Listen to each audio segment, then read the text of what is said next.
Well, thank you. First, I want to thank everyone for inviting me here. I feel very honored to be among so many distinguished professionals, and I'm going to share my experiences. I'm going to talk about four different experiences I've had in math modeling. My area of expertise is really OR. That's operations research, not operating room. And I wanted to acknowledge two of my close colleagues that I work with closely. One is Joe Heim in the Industrial and Systems Engineering at the University of Washington. And he's had a lot of experience in manufacturing before coming back to academia. And my other colleague is Paul Fishman from Group Health Research Institute. And we've been working closely with Group Health Cooperative. We've also worked closely with the UW Medical Center, Seattle Children's Hospital, and then Group Health. So the first story I'll tell you is from the systems point of view, and this is looking at trying to improve patient admissions to the hospital.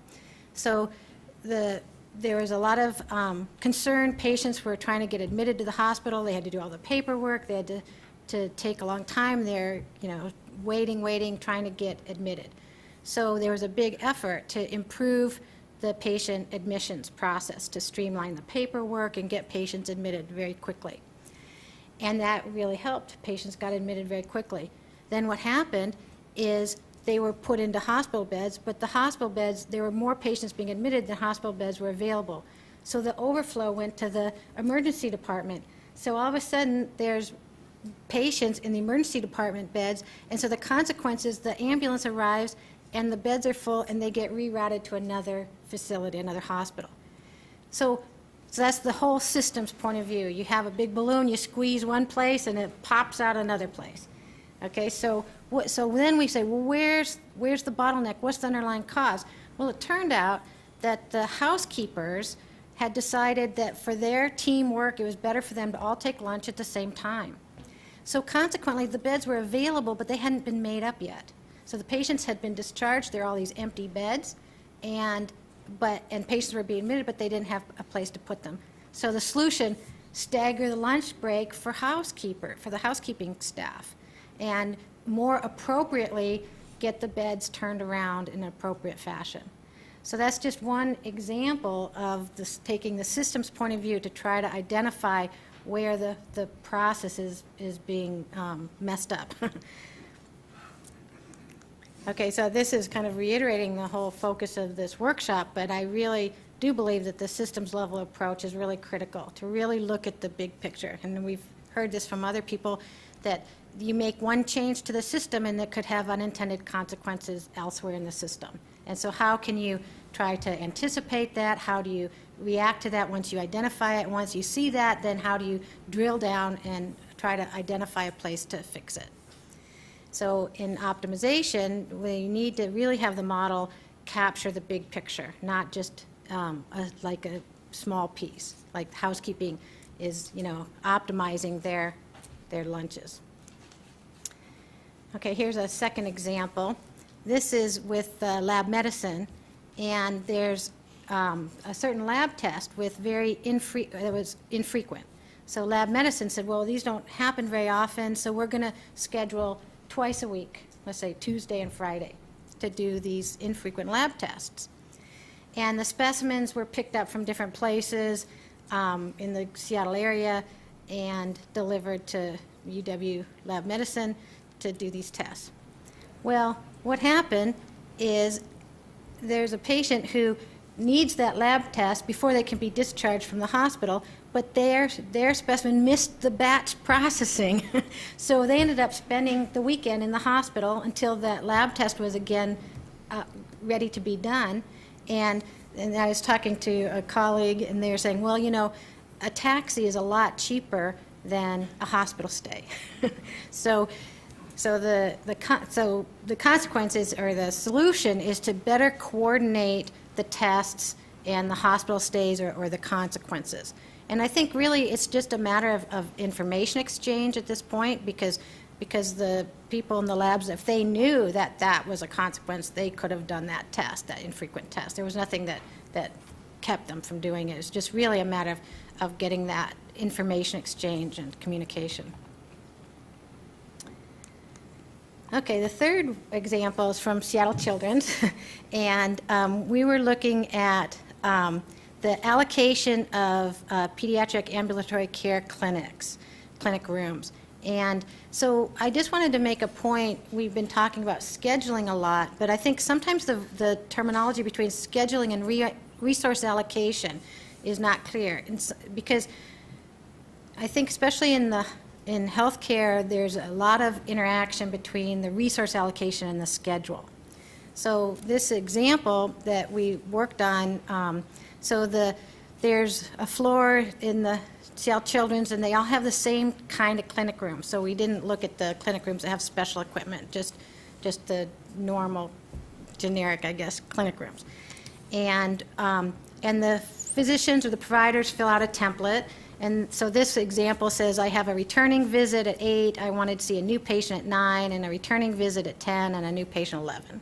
Okay, so the providers submit their templates for, the days of the week, and then the clinic rooms are allocated to different providers and clinics. Okay, so we said, well, let's optimize that. So I guess I got to go back. So here we have 5 clinic rooms and 3 different clinics, but if we shared that, if we didn't allocate to clinics specifically but shared them, we could reduce it to 4. So that was the optimization model. This is a mixed integer program for those who are interested. So let's look at the realistic one. This is the original schedule is 23 rooms, and the utilization, the scheduled utilization, that's not counting whether patients actually show up or not, was 39.2%. So we ran our optimization, and we could reduce that to 16 rooms. And the scheduled utilization was 56.4%. So we can really more efficiently utilize that shared resource by sharing and not by assigning to particular clinics. But still we can, so I mean, I guess some clinics some doctors may have to walk down the hall a little ways to do this shared resource. The other thing that we did, I'm not going to present it, we then said, well, this is given their templates. What if we optimize the templates in addition to the clinic rooms? So, for example, the doctor says, well, I want to see 2 new patients and 2 returning patients in my 4-hour period on Thursday morning, but it doesn't have to be new, returning. And then you could, so people had talked about the no-shows and scheduling no-shows, people with a high probability of no-show scheduling them late in the day.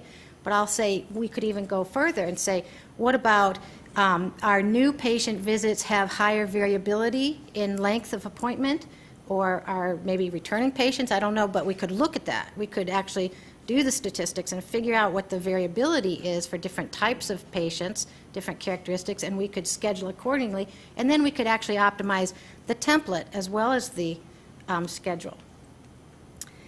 So another thing is to borrow from other different manufacturing or airline scheduling or financial optimization where there's a lot of uncertainty. So what we did is then we took our schedule and we ran a simulation so that we could then, when you think about the patients arriving, there's some variability in when they arrive, maybe they're late or not. Then there's the service time, the provider, how long they spend, there's some variability. Maybe they're scheduled for a 30-minute appointment. Sometimes it takes a little longer, shorter. So when we include those variabilities, we did a simulation. And we did the simulation for the current room allocation was the 23 rooms in currently how it's allocated. And for that simulation, we had the number of patients waiting more than 10 minutes was 4, and the maximum waiting time was 65 minutes. Then we looked at the reduced room. What if we reduced the rooms to 16, but we still allocated them to special clinics? Well, now the number of patients waiting more than 10 minutes increased to 16, and the maximum waiting time was 77.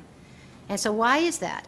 Because we're doing the opposite of diversification or risk pooling. By allocating, we're increasing utilization, okay? So we're taking out the slack in the system, but we have to balance that with the variability. So in queuing, a big analysis is, you should never go more than a certain amount of utilization, because then you're queue will explode. So you have to balance both the utilization and the metric. But then what we did is we said, let's simulate the reduced number of rooms, 16 rooms, but we'll do first in, first out. So instead of pre-allocating clinic rooms to clinics, we'll say the patient arrives, okay, you go to the next available room, because we've assumed the rooms are all generic and not special equipment. And so for the reduced number of rooms with the first in, first out, we reduced the number of patients waiting more than 10 minutes to 1, and the maximum waiting time was 11 minutes. So it's a combination of balancing the different metrics, we're talking about the metrics, and the scheduling and resource allocation as well. The last one I want to talk about, we've had several people talking about virtual medicine or IT. So this is work with Group Health. And so Group Health had started their virtual medicine in 2005. So they instituted the portal, My Group Health, where you can do online scheduling, you can do pharmacy reorders, you can have a secured message email with your provider. You can schedule a telephone appointment instead of a face-to-face appointment. And so what we wanted to see is how did that impact the flow of patients through the system, not just one time. So we looked at data from 2001 to 2004, which was before they implemented their virtual system, and was primarily face-to-face encounters. And then we skipped the transition years when people were getting used to the system. So we skipped 2005 to 2008, and then we looked at the data from 2009 to 2012 to include the virtual encounters. And what we were looking at was every time a patient touches the system. So that was an encounter. And we wanted to look at how patients flowed through the system, so we modeled it as a Markov chain model.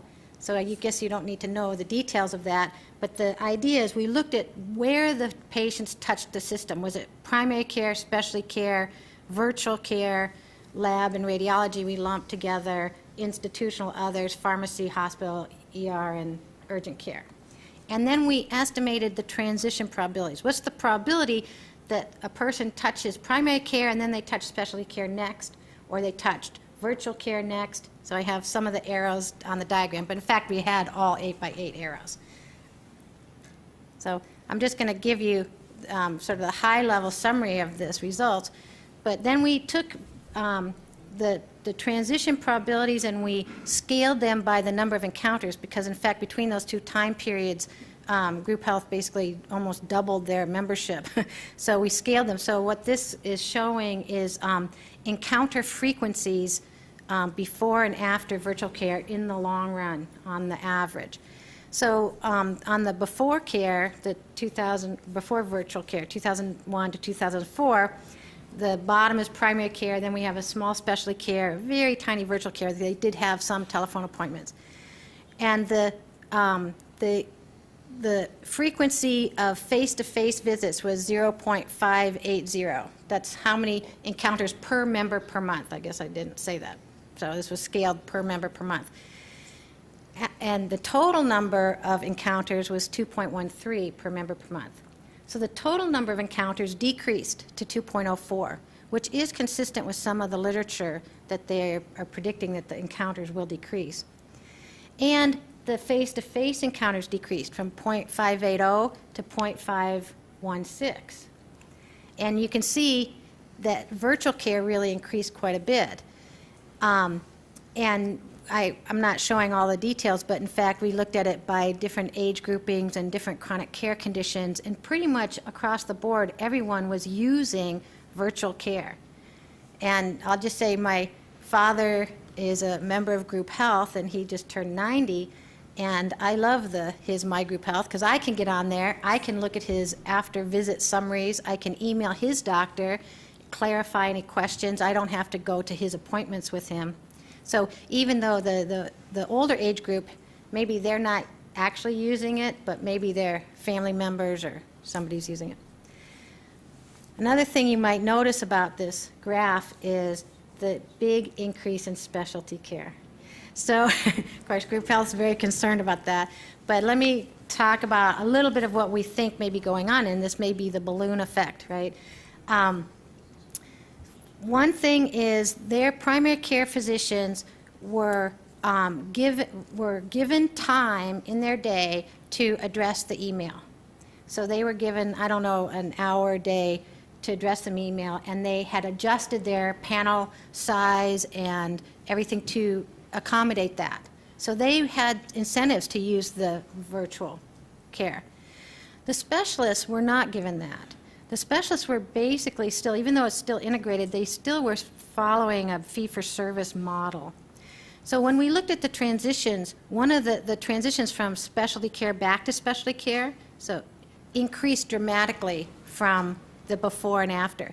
So now the specialists, they're incented to have more visits.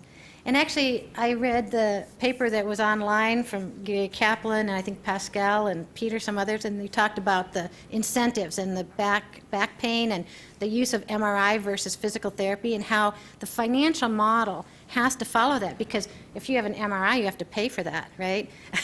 So you have to adjust your financial model. And in this case, group health had adjusted the financial model or the incentives for the primary care, but they had not done the same for the specialists. So you know, that still needs some discussion, some systems-wide view of how that incentive happens. The other thing that we noticed was the reduction in pharmacy. So this is still kind of a hypothesis, was why did the pharmacy get reduced so much? And one hope, oops, that's my final thought, okay. One hope was that that the virtual care and more access did streamline pharmacy. So I'll just give my quick conclusions. One is I totally appreciate all the efforts here in systems modeling. I think that's really critical. I think it's important to integrate resource allocation with scheduling. I think sometimes we're thinking that, but maybe not saying it explicitly. The other thing is to really consider uncertainty and variability and risk. That could be a measure, one of the metrics we look at. And to coordinate the information, scheduling, and one of the things we're currently working on is the physics of healthcare. So, thank you. Thanks, Zelda. I think those are some terrific examples of methods. I think what some of your examples point out is the importance of looking at the entire value chain, and how you schedule and allocate resources in the value chain is certainly an area of further work. I'll turn it over to Judy.